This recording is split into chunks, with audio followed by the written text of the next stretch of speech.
Première rencontre, éviter la friend zone, c'est ce que nous allons voir dans la vidéo à venir.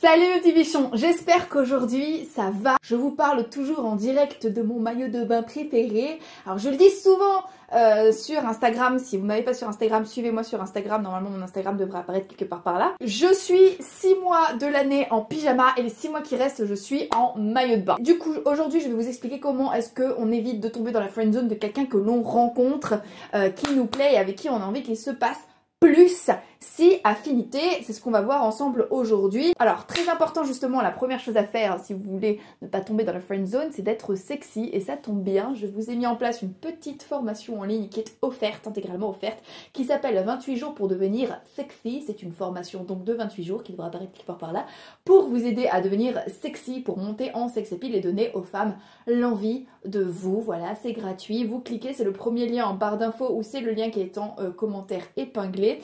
Vous inscrivez et vous avez accès à des vidéos avec leur fascicule et leur espace membre. Voilà, ça c'est dit, on va pouvoir passer...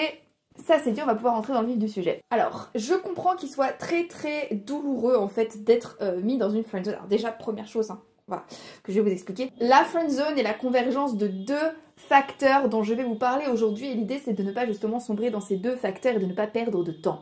Et alors, je suis vraiment désolée, donc comme vous le savez, je suis sans concession, en général je vous dis des trucs que vous n'avez pas forcément envie d'entendre mais c'est pas grave. On est là, on est entre nous, je vous en parle. Si vous êtes dans la friend zone et c'est le premier facteur déterminant, c'est que la fille que vous venez de vous rencontrer vous y a mis en fait. Voilà, c'est qu'elle ne vous envisage pas comme un petit ami potentiel. Donc elle vous a friendzoné. J'en ai marre, j'ai mon nez qui me gratte et mon chien qui bugle. Hé, chut, autorité sur un. On montre c'est qui le patron ici. Non mais attends, il faut... Bon du coup là, faut que j'aille engueuler le mec qui arrête pas de faire sonner cette espèce de sirène bizarre là. Peut-être que là aussi je vais montrer mon autorité. Donc si vous vous retrouvez dans la friend zone, c'est que vous ne plaisez pas à la fille que vous avez rencontré. Je vous le dis toujours et je vous le répéterai, ce sera mon leitmotiv. Une fille à qui vous ne plaisez pas ne se laissera pas séduire et par conséquent, cela veut dire dans un premier temps que vous ne lui plaisez pas. D'accord? Voilà, je vous le dis. Malheureusement, vous le savez, je suis pas là pour vous dire les choses que vous avez envie d'entendre. Je vous dis les choses que vous avez besoin d'entendre. Et donc, vous ne lui plaisez pas. Et alors, le deuxième élément, le deuxième facteur qui fait que vous allez vous retrouver coincé dans une friend zone lorsque vous rencontrez quelqu'un pour la première fois, c'est vous. C'est tout simplement que vous avez le choix entre vous contenter des miettes de ce que la fille que vous avez rencontrée vous propose. C'est que vous rencontrez une fille qui vous propose plutôt un contrat d'amitié, alors que vous partiriez plutôt sur un contrat contractuel, horizontal, avec option, un contrat, dirions-nous, contrat affectif, avec option horizontalité régulière. Ou pas d'ailleurs, horizontalité ponctuelle tout court, et vous prenez ce qu'elle vous donne en fait, et vous vous dites qu'il y a un moment où vous arriverez à le faire changer d'avis.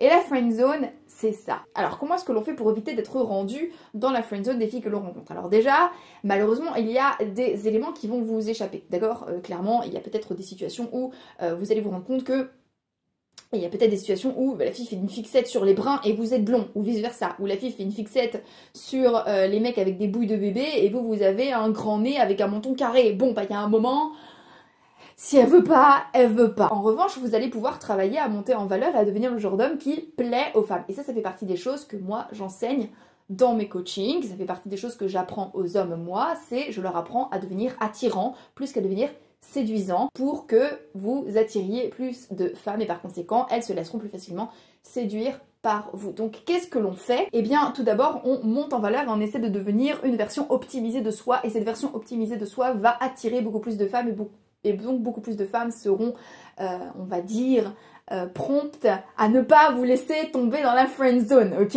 Et puis d'un autre côté, très important aussi, si vous êtes face à une femme qui vous considère exclusivement comme un ami et qui vous propose, on va dire, un contrat d'amitié, alors que vous êtes plutôt sur autre chose, sur un autre projet, eh bien, tout simplement, ne perdez pas votre temps avec cette personne. Vous n'êtes pas là pour être son ami. Si vous ne voulez pas être son ami, ne devenez pas son ami en espérant devenir autre chose. C'est soit vous devenez effectivement naturellement ami parce que ça se passe bien, vous devenez naturellement ami parce que vous entendez bien et que pour le coup vous ne voyez pas trop d'ambiguïté, et puis parfois d'amitié comme ça naissent des relations amoureuses, naissent des histoires d'amour, mais le principe d'être ami avec une fille en espérant qu'il se passe autre chose, alors déjà, vous n'êtes pas vraiment amis pour le coup, parce que pour moi, une amitié, c'est quelque chose qui se suffit à lui-même. Normalement, le contrat d'amitié est censé être suffisant et normalement, vous devriez pouvoir être restés amis pour toujours. Si vous êtes amis en attendant plus, vous n'êtes pas vraiment amis, parce que vous vous contentez en gros de ce qu'elle vous donne. Et ça, c'est un manque de confiance en soi assez extraordinaire. Le message que vous envoyez à une fille lorsque vous acceptez d'être son amie alors que vous voudriez plus, c'est « Tu es tellement importante pour moi ». Que je suis prêt à prendre tout ce que tu me donnes. Je préfère me contenter des miettes de relations que tu me donnes. Je préfère me contenter du peu d'intérêt que tu me donnes plutôt que de te laisser partir et te laisser passer. Et là, du coup, le message que vous renvoyez, c'est « Tu es beaucoup plus importante pour moi que je ne le suis pour toi ». Sauf que dans la vraie vie, la friendzone, c'est un enfer. Est-ce que vous avez envie d'entendre cette fille parler de son nouveau mec ? Est-ce que vous avez envie d'entendre cette fille vous raconter des détails scabreux de ce qui se passe au lit avec son mec? Parce que concrètement, entre potes, c'est des choses qu'on peut se raconter parfois. Est-ce que vous avez envie d'assister à son mariage? Est-ce que vous avez envie d'apprendre qu'elle est enceinte de ce mec? Oh mon dieu, est-ce qu'il n'y a pas plus crève-cœur que ça? Bah ramassez-vous et puis barrez-vous. Ne soyez pas son amie parce que son amie, c'est la regarder être heureuse avec quelqu'un d'autre. Est-ce que vous avez envie de la regarder être heureuse avec quelqu'un d'autre? Non. Si vous voulez des amis, faites-vous des amis. Si vous voulez sortir avec elle, draguez-la. Mais ne tombez pas dans la friendzone. En tant que femme, je me suis déjà retrouvée dans la friendzone et je me suis déjà retrouvée dans la sex friendzone, qui est en vrai la version plutôt féminine de la friendzone en général. Et c'est un enfer. Il faut pas faire ça, les gens. Donc voilà, moi mon conseil c'est monter en valeur pour devenir plus attirant. Autrement, si ce qu'elle veut c'est être amie avec vous et que vous voyez autre chose, soyez honnête avec ça et barrez-vous. Et aussi, très important, soyez honnête avec vos intentions, et si elle vous plaît et si elle vous attire, soyez honnête avec le fait qu'elle vous attire. Ne faites pas semblant de ne pas être attiré par elle. Surtout pas.